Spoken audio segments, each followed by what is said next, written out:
if you're attempting to pass your driver's test and you're in South Africa and you failed more than once, here's some tips from someone who's failed 4 times and passed on her 5th time getting and got her driver's license.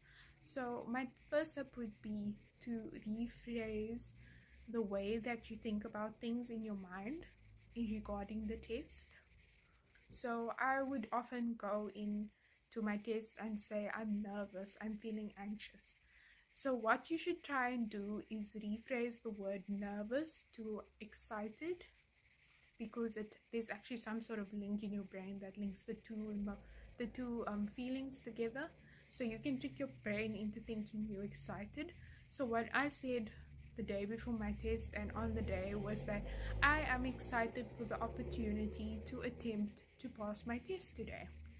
And every emotion that I'm feeling, like anxiety or bubbles or butterflies in my tummy, I would say that that's excitement and not nerves. I'm Number 2, I would say make sure you go through your material and make sure you have enough preparation before the day of the test. Don't try and rush things just because you want to get something done within a certain time period. Make sure that you're actually comfortable and ready, and don't put yourself in a situation you feel unprepared for. That would be my second one.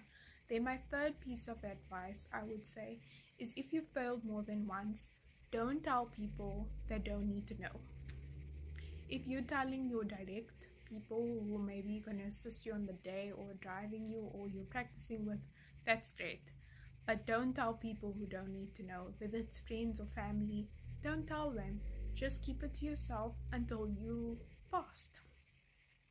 So what I did was I only told the people who are helping me, and it took away that extra level of pressure of having to communicate, oh, I'm going today, I'm going to try and pass. And then if I failed, I had to message them with a disappointed feeling of like I'm disappointing another person besides myself. So that not telling them took off that pressure, and I felt like I was just doing it for me and it was just about me and not about them. Yeah. And then I would say, in my case, I needed to get out of my own way. Like I needed to trust in my ability and the confidence that I could do it.